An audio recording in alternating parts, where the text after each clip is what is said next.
Thank you very much, Lorna. Thank you for your tremendous hard work, your leadership, your energy, your passion. Nacho, thank you for the unlimited focus you put driving Genuine Cup together. I want to say to everyone here, we have a lot to celebrate. The Genuine Cup is an extraordinary institution. This is the third Genuine Cup, hosted here in Houston, Texas. Puerto Rico. I'm a lifelong Houstonian. I think it's fitting that our hometown is hosting this competition. This third Genuine Cup features 50 nations and more than 1,000 athletes, all with intellectual or developmental disabilities. An incredible demonstration of the extraordinary things the neurodivergent community can accomplish. This is powerful on many, many levels. It is powerful, first of all, for the athletes. We just finished the World Cup, which captivated billions across the globe, and we saw the power of sports to bring people together. And now we have our 1,000+ athletes who will go and compete and vigorously do their very best.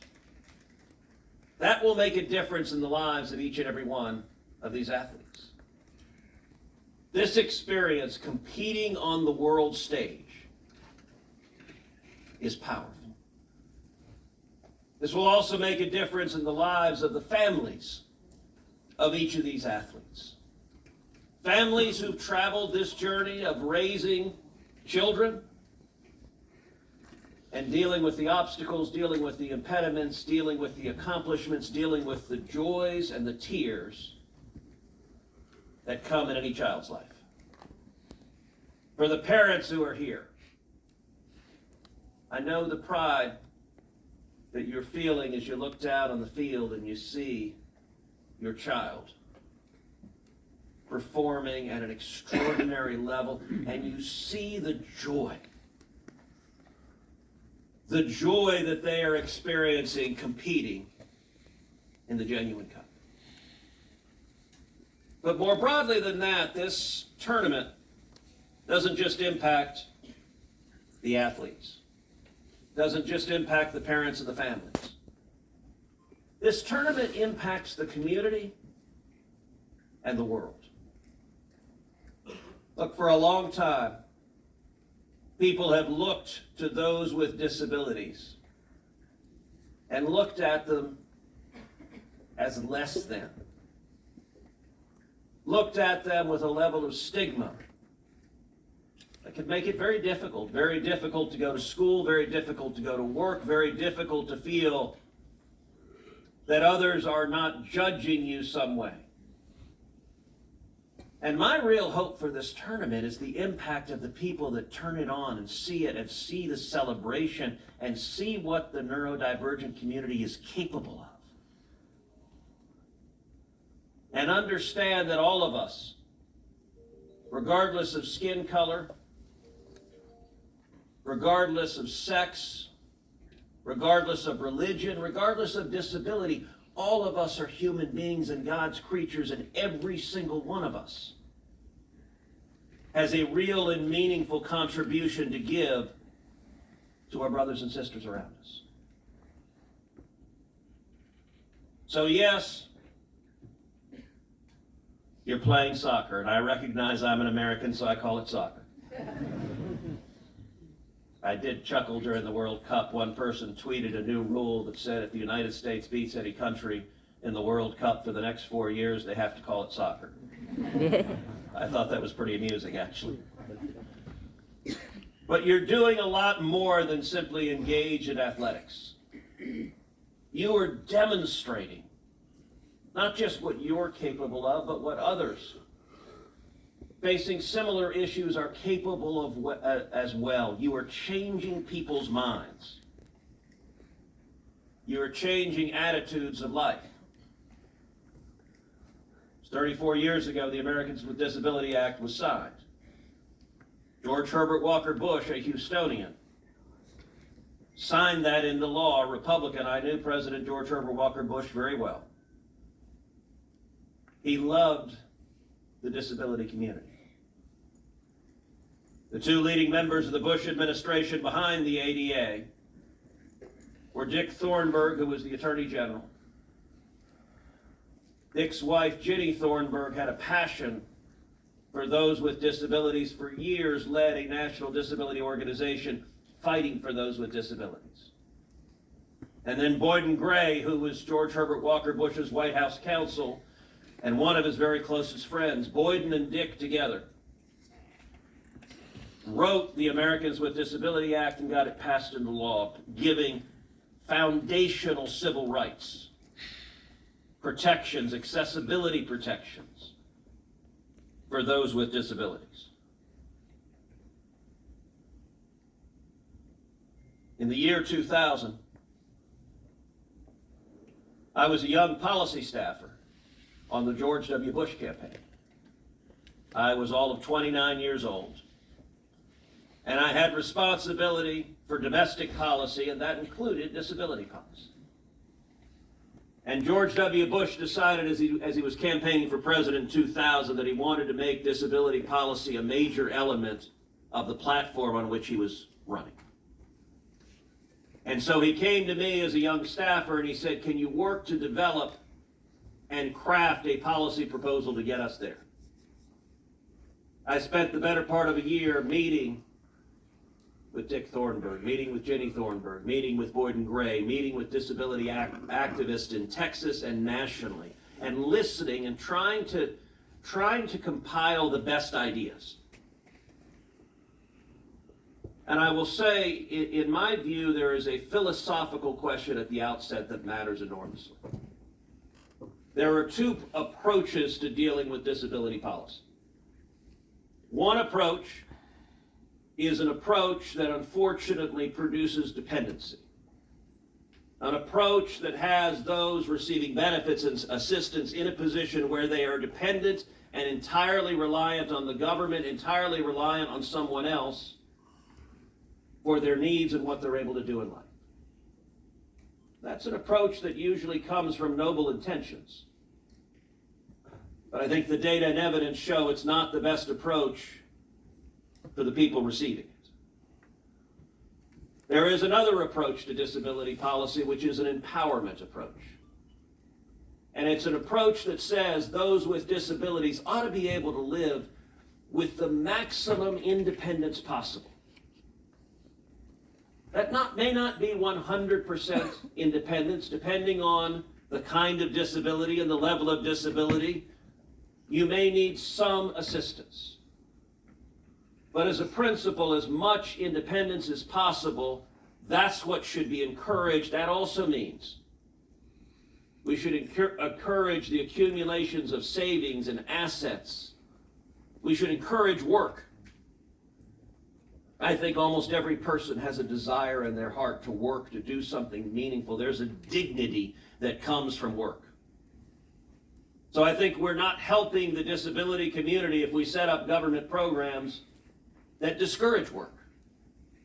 Because there is a pride when you go to a job and do something meaningful and matters, and you come home and you have a paycheck, and you can put on the dining room table a bag of groceries that you bought, that you put there to feed your family. That there is a level of pride and ownership and satisfaction that is unique. So I think we should be expanding ownership and investment. Now, you've heard reference to SSI. And right now, the current SSI rules are frankly stupid. The current rules say a recipient can have no more than $2,000 in assets, and a married couple could have no more than $3,000 in assets to still be eligible for benefits. That makes no sense. It's telling someone who needs their SSI benefits, you can work, but don't bother saving anything.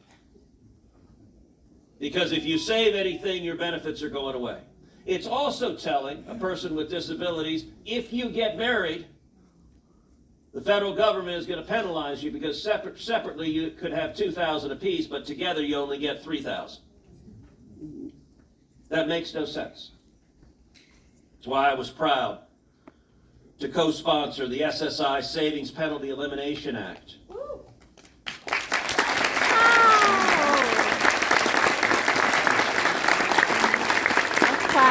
Big clap. Which raises the asset limits to $10,000 for individuals and to $20,000 for married couple. Notably, it ends the marriage penalty, so you don't get any negative consequence from getting married. We want people to get married. We want people to have families. SSI has been a critical safety net since it was created in 1972. Today, more than 7 million Americans, including over 1 million children, receive SSI benefits. Right here in Texas, more than 576,000 Texans in our community receive SSI benefits. This legislation is common sense legislation. It is bipartisan legislation. It's legislation that Lorna and Nacho brought to my attention when you came to my office. I was grateful for that. What I didn't realize is what I should have asked is, how can you help me? Because I didn't know about this bill till you told me about it. And so you helped me by informing me about the bill, and my team began studying it, and I will say, I have many faults in life. Heidi, who spent the morning with you, if you ask her, she can tell you my many faults in life. But I will tell you this, that when I get involved in an issue, I don't do anything halfway.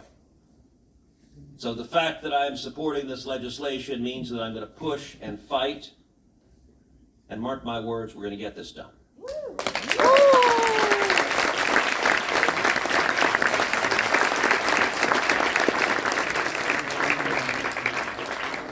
I want to mention two other policy issues that are already making a real difference in the community of people with disabilities. Last summer, Congress passed and the President signed the Working Families Tax Cut.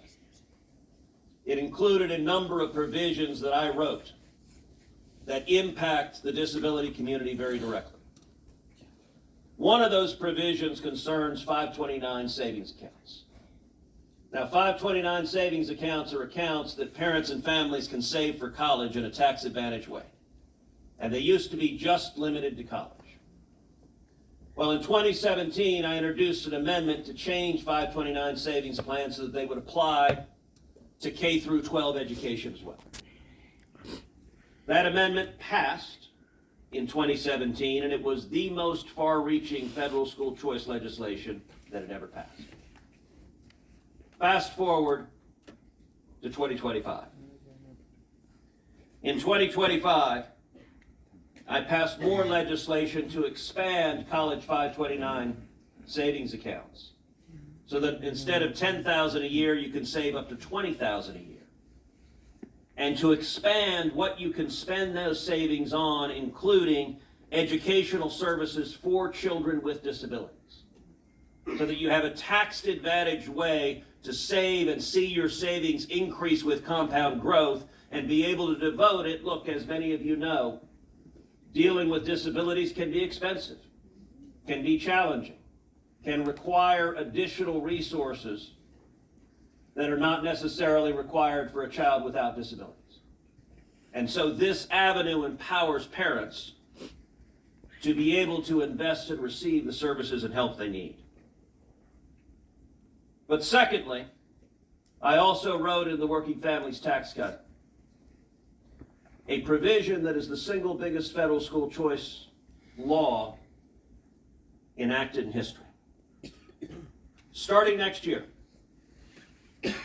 every single taxpayer in America can give up to $1,700 a year to a scholarship granting organization in the States.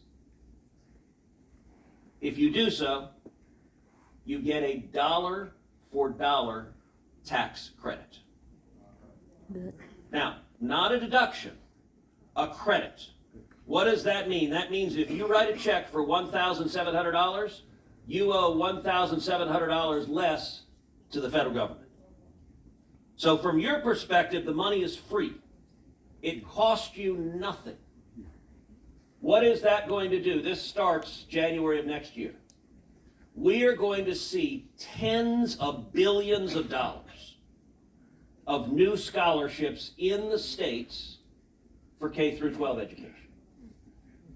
And what that means for children with disabilities, what that means for parents of children with disabilities, is much of that scholarship money will be available to meet the unique educational needs of your child.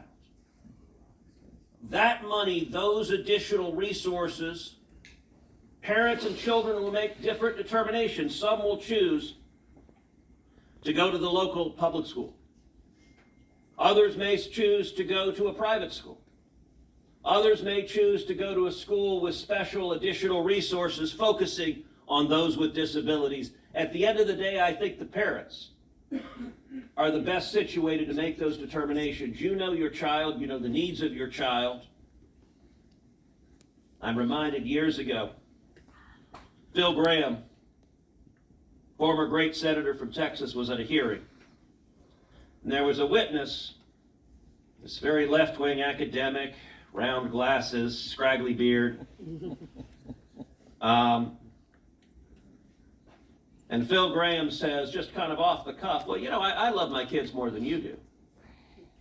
And this academic pencil neck leans forward and says, oh, no, Senator, no, that's not right. I love your kids every bit as much as you do. And Phil, without missing a beat, he leans forward and goes, really? What are their names? Parents know their kids. Parents love their kids. And so we ought to be empowering parents to be in the best position to make the best choice for their kids. And right now, today, the best choice for the kids is to be here at the Genuine Cup, to be competing. And I want to say to all the players here, congratulations. To all the parents here, congratulations. To all the organizers here, congratulations. To all the supporters here, congratulations. This is a great day, and I'm excited for what tomorrow brings. Thank you. Thank you. Thank you. Đi đâu?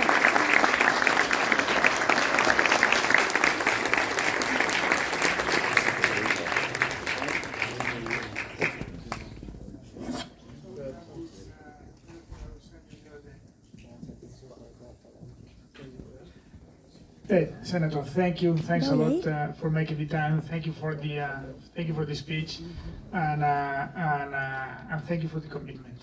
You signing that bill, co-signing that bill, or the support to that bill is